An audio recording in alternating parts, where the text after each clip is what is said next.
let me just give you a preview of my 10 years time.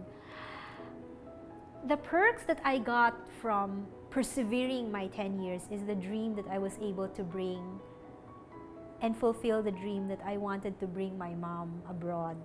Because growing up, I'm always being brought everywhere my mom would go, because I'm bunso, I'm the youngest among five, so I have really a very, very comfortable life. So I always felt that being the youngest amongst five siblings, my time with my parents is very short. So I really wanted to, of course they don't want us to repay them because they want us to be successful. But I really wanted to bring my mom out of the country because that was what she has done before. Being my first travel buddy when I was grade 6 pa. I can remember going to Hong Kong, going everywhere she goes, pero hanggang dun lang. So my dream is I will bring my mom to Paris. So not just that, over this time that I was able to bring my mom, up until the next generation, I was able to treat my brother and my sisters and their kids.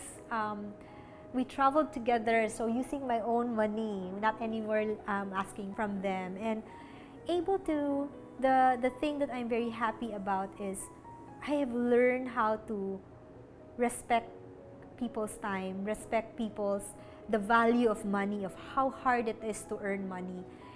And because of that, mas naintindihan ko yung clients ko. Mas naintindihan ko na may mga pangarap silang gusto abutin, and how it felt for the longest time that you thought di mo kayang abutin, pero kaya pala. So that became the core of who I am as a financial planner, putting my heart and even my own experience in the heart of my clients. Another thing that I am very thankful about over this past 10 years is I'm grateful for all those clients who did not just trust me but really built a good relationship with me. They became my friends, aside from, kasi as a financial advisor, hindi lang naman puro pera papag-usapan nyo eh. Sometimes you will really, most of the time, they'll even call you and tell you about their challenges in life, their marital issues, their financial issues, especially when pandemic came, how they were challenged to manage their finances, and if they can still afford continuing their dreams.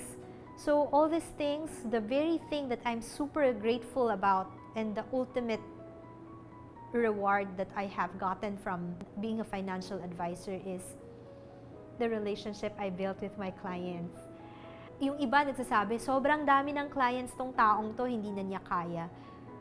Or others would say, I will just be choosing my clients. But over 10 years, I find that's not applicable to me. The more clients I have, the more relationship I build, whether they have, for me, relative naman yung wealth eh. Some people, if they have this kind of money, it is my obligation to help them, to bring it to the point that they would see na kaya palang abutin yung mga pangarap nila. It's not about how much they have, but what they do with what they have.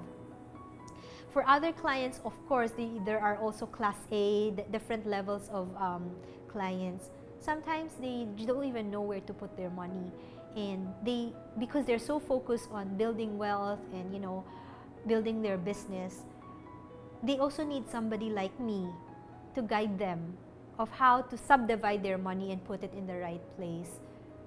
But aside from all these things that I've mentioned, the very, very, very thing that I'm thankful about is to see the reality of life, the authenticity of people, of how they struggled, whether mayaman ka man or mahirap, whether you are, on top of the world or, struggling, everybody is struggling. So those are the things that I would like to share to you. 10 years is a long time. Well, to others who have been here for more than 1 decade, syempre wala lang tong 10 years. Pero for me, I just like to have this documented, and hopefully you'd be able to benefit from it. More so, I just wanted to do this so that there is something I would be able to look back of how faithful God has been with me all throughout the 10 years time that I have been here in the industry. there was really no silver platter or golden spoon or silver spoons fed to me. I had to go through it year after year. And in our industry, there's what we call $1,000,000 Round Table, which is a worldwide or international organization that recognize financial planners who are on the top 5 or top 1% worldwide. Year after year, I would see how faithful God is to me, that I would be able to do it year after year. The challenge kasi is, if you made it to the first year, on the next year, you have to start all over again. So it's really not a one-time deal that you're already successful and you just sit down and just not do nothing. But year after year, I realized all these achievements that I have been, being blessed with and being entrusted with, every step of the way, there were brokenness, there were character molding, there were challenges, there were hardships. And I have been blessed because every achievement spoke resounding volume, not just of the faithfulness of the Lord, but my capacity to adjust and to be resilient in every challenges that I would be facing all throughout the year, year after year. And I realize being a successful person is all about facing your hardships, facing it to make it. If you wanted to see a summit, you need to be willing to climb the mountain. This quote, I was able to come up with sa sobrang hirap ng challenges and, trials. Kasi yung iba would say, oh, fake it to make it. For me, maybe if you fake it to make it, pwede. You can be successful for a certain period of time, but it's not sustainable. But if you face it to make it, while you're facing every challenges and trials, you're actually learning to be resilient in a most genuine and stronger way. That you would learn how to manage trials and challenges and even your emotions without faking it.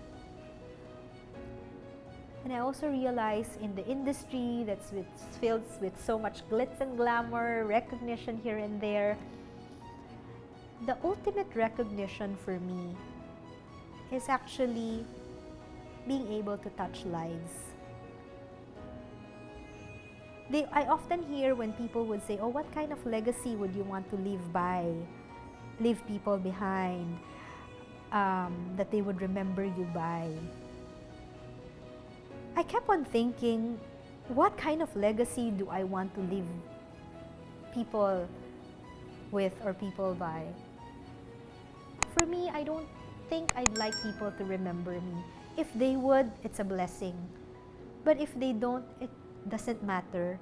What matters to me is what I did leave them behind that they would be able to use to their functionality in their life, and the kind of influence I have left them with, that they could be able to do it to other people or even to their family members.